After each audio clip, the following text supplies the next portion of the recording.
I strongly recommend a book by C.S. Lewis, The Grief Observed. It really was profound in my journey. But I want to use a quote from that really kind of explains and describes Michelle and what she meant to me.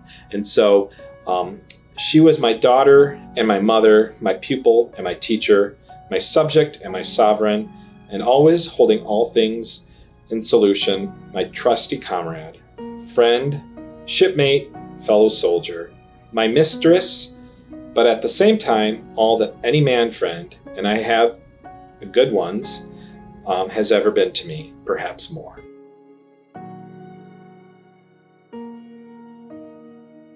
Jack enjoyed traveling. We didn't get to do a whole lot of that until, our older years. We were busy with kids during our younger years, and he was very much a family man.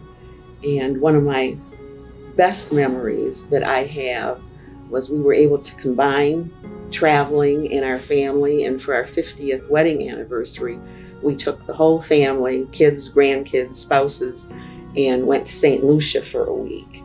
And that's just something nice to look back upon.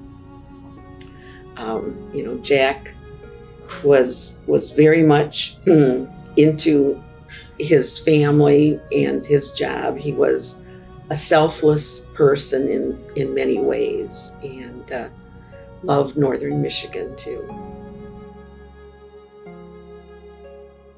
She was the most honest, selfless person I'd ever met.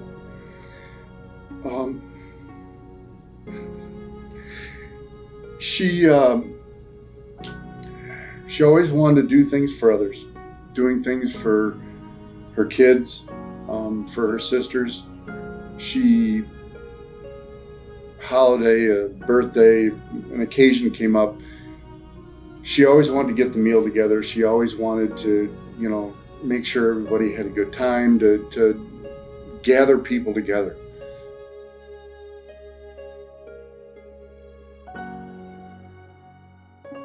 Michelle had breast cancer, which then eventually metastasized and continued throughout her body. We were receiving treatment at the Cowell Family Cancer Center, which is a wonderful facility. We're so fortunate to have that in our community. So we transitioned to some palliative assistance through Munson, and once we found that the progression was, the cancer was progressing further, we inevitably ended up coming that we needed hospice care, and it was a very simple and easy transition from the Munson Cancer Services to palliative care, and eventually into hospice care. Well, when Jack was diagnosed with pancreatic cancer, we were at our condo in the Lansing area, and after his treatments wrapped up, he really wanted to spend what time he had remaining in Northern Michigan. So we came up to our place in Lake City, and we had several very nice months that he could enjoy at our place on the lake. And then as his disease progressed, we just needed more help, especially help controlling his pain. When she chose to stop treatment and I was talking to her, and we were somewhat inconsolable, I guess, for a period of time. And we had no answers. We had no idea what to do next. If I remember correctly, I think Dr. Brown had called in Dr. Barraza to come in to speak to us. We had no idea who he was. Well, we came to find out that he is an absolutely wonderful human being. The first time he came into the room, he sat with us for over 2 hours, answering whatever questions came to mind, which, as we talked, more and more questions came up. He explained palliative care and hospice and how that worked. For him to sit down with us for 2 hours, 2 days in a row, answering whatever questions we had, and not just answering questions, but letting us know that what the path we were embarking down, we weren't going to do it alone. Hospice was there as much or as little as we needed. They came in and checked on us very regularly.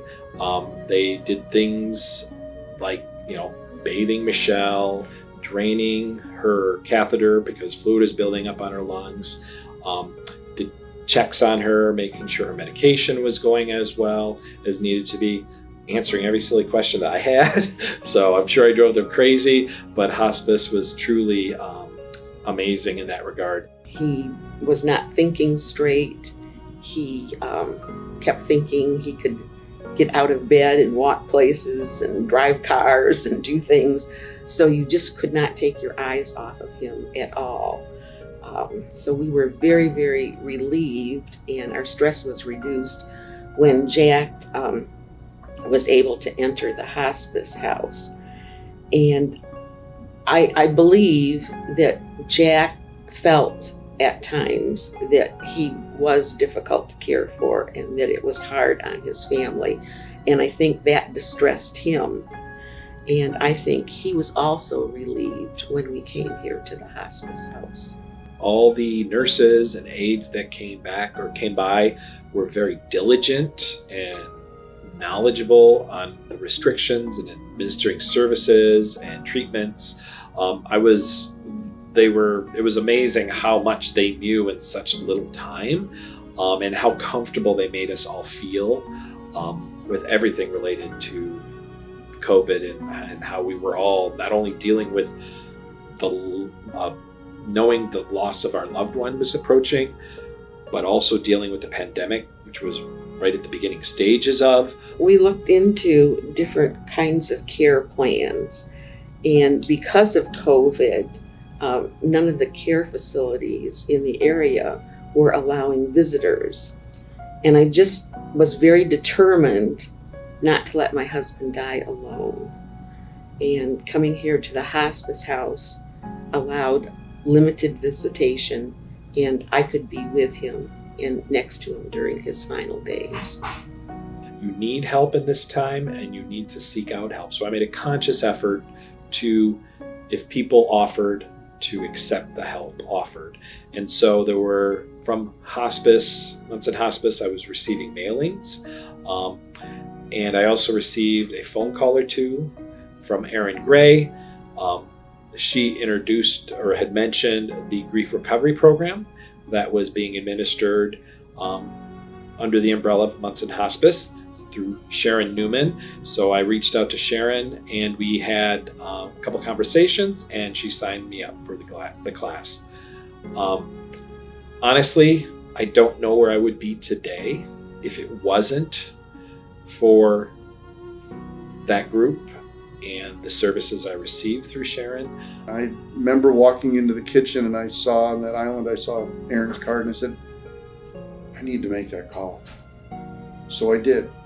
She said, we have this group, and we meet on Tuesdays, but because of COVID, we just do it over the phone. And I said, okay. And I got on the call, and I don't remember if I shared the first time or not, but I remember thinking when I got off, I thought, boy, I don't know if that's for me. It doesn't feel engaged enough. And I talked to Erin some more, and I remember one of the gentlemen on that call that had been on it for a while. He said, John, give us a few weeks, and before you write us off, because we're worth the time. Well, we're at 10 and a half months, and I'm still there. It's on my calendar. It's on my phone. I work my life around that. One thing that counseling did for me is, you think you're okay after something like this happens, but now I know you really are not okay.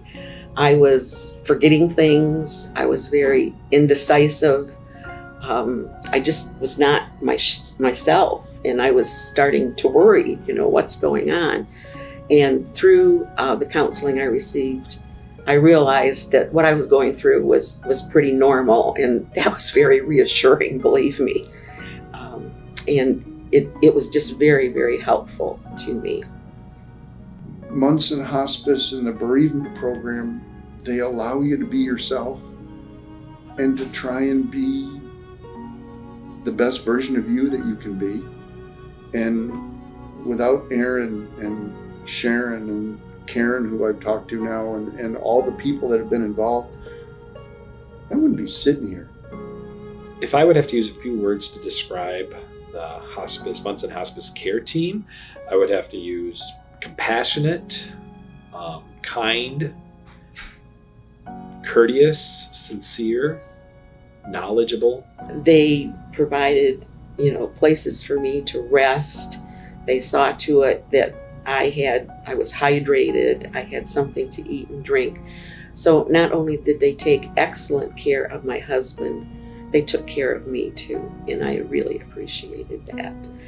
Then I was able, after Jack passed, I was able to do the things that you immediately have to do when, those things happen.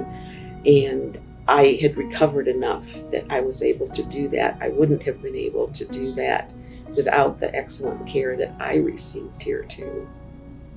How better than to provide funding for people that need this service in their community. Even though they don't know they need it now, we will all be dealing with lost loved ones, and many of them will be dealing with hospice.